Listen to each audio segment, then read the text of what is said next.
Jangan dipikirkan kedatangan Tuhan dalam arti kiamat ya.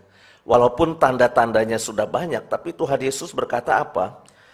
Belum tentu saatnya akan datang dalam waktu dekat ya.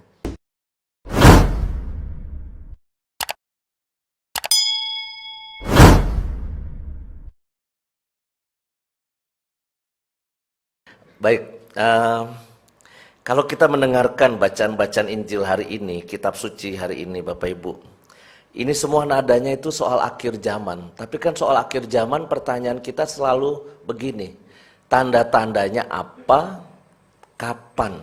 Ya. Saya kira ini pertanyaan yang sepanjang kita hidup ya akan terus muncul dan jawabannya akan selalu sama, yaitu auah gelap. Nggak ada yang persis tahu, walaupun Tuhan Yesus sudah ngasih tanda-tanda kan. Dan tanda-tandanya itu sudah jelas ada sebetulnya. Perang, kan dikatakan bangsa akan melawan bangsa. Apa dunia ini kurang perang, ya kan? Perang terus coba. Ada aja yang perang. Lagi damai-damainya tiba-tiba Ukraina lawan Rusia. Di belakangnya ada NATO, ya. Maka hari ini Keuskupan juga kita diminta berdoa untuk KTT G20 ya. G20 supaya menghasilkan keputusan untuk berdamai. Karena kalau ini perang terus, resesi ekonominya nanti merembet ke Indonesia. Inggris sudah kacau balau. Hong Kong turunannya sudah kacau balau juga ekonominya. Sri Lanka sudah bangkrut. Ya. Amerika cetak uang terus, suku bunga naik. Ekspor kita nggak jalan keluar. Ya, sehingga mungkin akan ada banyak perusahaan yang lalu juga kolaps. Facebook, perusahaan yang cukup besar dan ownernya itu orang paling kaya sedunia juga bisa dibilang ya. Itu mem-PHK, merumahkan berapa? 3.000? Berapa puluh ribu orang. Banyak perusahaan-perusahaan yang merumahkan, perusahaan-perusahaan multinasional. Hanya Samadi yang tidak merumahkan karyawannya. Tapi Indonesia itu bagus, ya. Indonesia itu kekuatannya ada. Tapi ini tanda-tanda kelaparan, kemiskinan, perang, bangsa melawan bangsa, gempa, ya. Saya paling ingat gempa paling serem buat saya, yang paling dekat itu waktu Romo Hariliong ulang tahun. Habis makan di Gelodok, kita rame-rame, Romo Suster Frater. Terus saya ada acara Natalan di Kementerian Maritim dan Kelautan. Di lantai 17 atau 18. Bulan Januari lalu yang gempanya itu cukup goyang. Wah, saya lagi khotbah kan. Wah, percayalah, Tuhan selalu menjaga kita. Tiba-tiba goyang gempa. Wah, tenang. Lalu kata tenangnya udah lain ya kan, karena takut mati juga ya kan. Wah, lalu saya ngeliatin Pak Pendeta di sana, Pak Pendeta ngeliatin saya. Karena saling berkode, bubar apa enggak, kabur apa enggak, lari apa enggak. Saya bilang, tenang, tenang, tenang Bapak Ibu, mari kita tetap berdoa. Tapi doa sambil takut terhadap yang namanya kematian, gedungnya ambruk, mati. Tapi setelah saya pikir-pikir sekarang ya, kalau mati saat itu keren juga sebetulnya. Romo Justinus Ardianto meninggal dunia sedang memberikan khotbah pada saat acara Natalan. Wah, kan jadi keren tuh matinya. Beda kalau matinya, ya saya bilang seperti Romo Nofrin. Ajep, mati dia di klub malam misalnya. Nah, akhir zaman datang buat hidup dia, akhir zaman datang buat hidup saya, tapi beda ya. Ada Romo dari paroki Jatiwaringin, malamnya masih misa lingkungan. Besok paginya jam 7 dia nggak bangun di kamar. Oh, mungkin Romonya kecapean, butuh istirahat lebih panjang. Jam 9 dia juga nggak keluar kamar. Oh, mungkin Romonya kerja di dalam, lagi nggak mau makan pagi. Jam 12 pagi juga nggak keluar kamar juga. Akhirnya diketok-ketok, nggak nyaut, dibongkar kamarnya. dia sudah terbujur kaku meninggal di kamar itu. Ya. Maka saya kira yang namanya kedatangan Tuhan dalam hidup kita, jangan dipikirkan kedatangan Tuhan dalam arti kiamat. Ya. Walaupun tanda-tandanya sudah banyak, tapi Tuhan Yesus berkata apa? Belum tentu saatnya akan datang dalam waktu dekat. Ya. Walaupun sudah kasih tanda-tanda ini, cocok tanda-tandanya, belum tentu. Bahkan Tuhan Yesus juga berkata dalam ayat yang lain, tidak ada seorang pun yang tahu.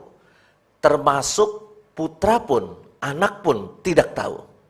Jadi Tuhan Yesus saja berkata, gue juga gak tahu, kata Tuhan Yesus. Maka kalau di dunia ini ada romo, pendeta, pemuka agama, juga mungkin orang pinter, ya, yang ngaku-ngaku bisa tahu bahwa sebentar lagi akan kiamat. Menurut saya kita jangan percaya sedikit pun. Kalaupun ada surat gembala, tahun 2023 akan ada kiamat gitu. Jangan percaya sama surat gembala itu. Ya. Karena Tuhan Yesus saja nggak tahu. Nah, apa yang perlu kita lakukan di saat situasi tidak menentu seperti itu?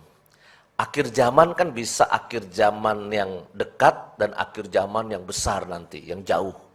Akhir zaman yang dekat itu adalah ketika kematian menjemput kita. Ya. Kalau teman saya Romo Hariliong itu memang sudah dikasih tanda-tanda beberapa kali ya.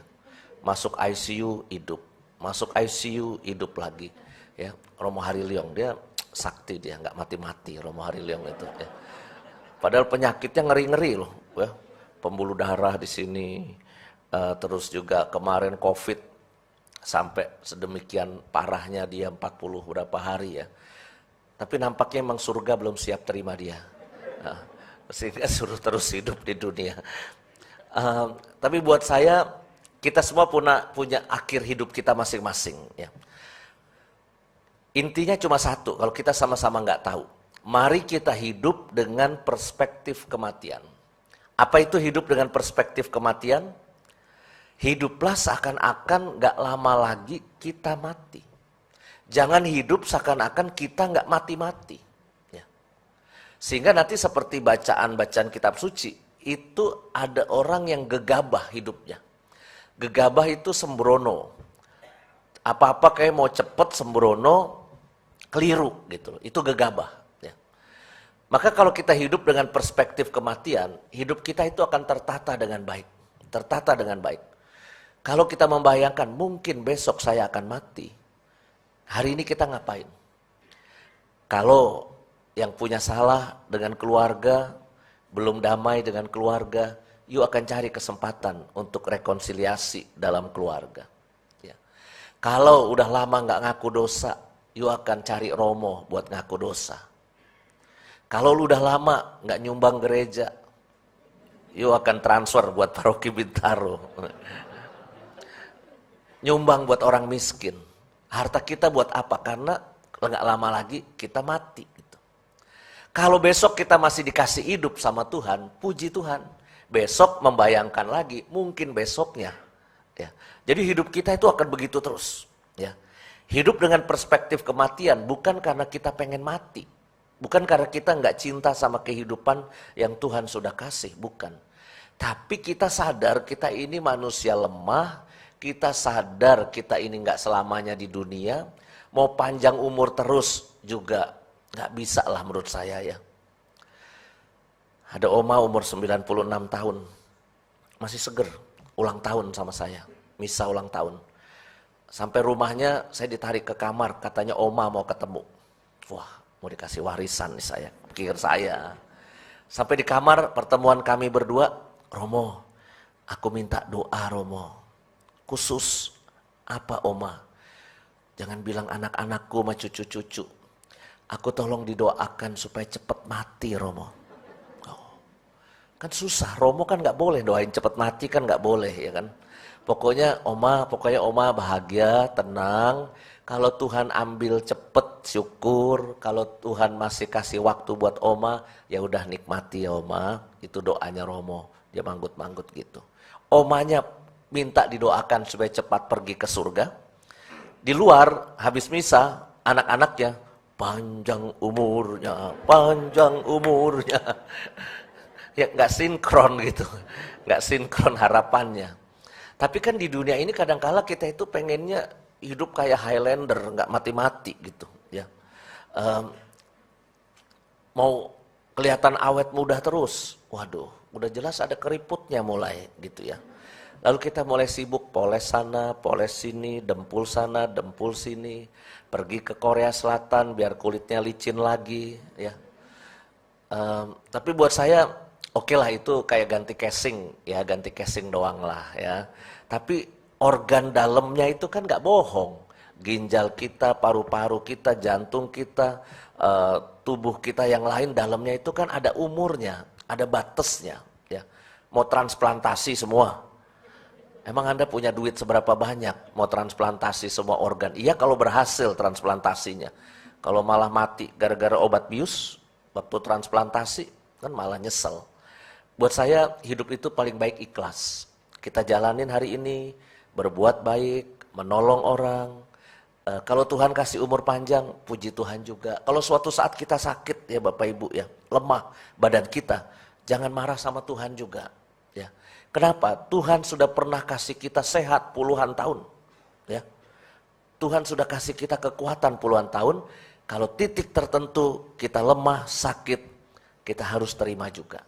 Jangan cuma mau terimanya ketika kita sehat, kuat, punya duit, kaya, jalan-jalan ke sana kemari.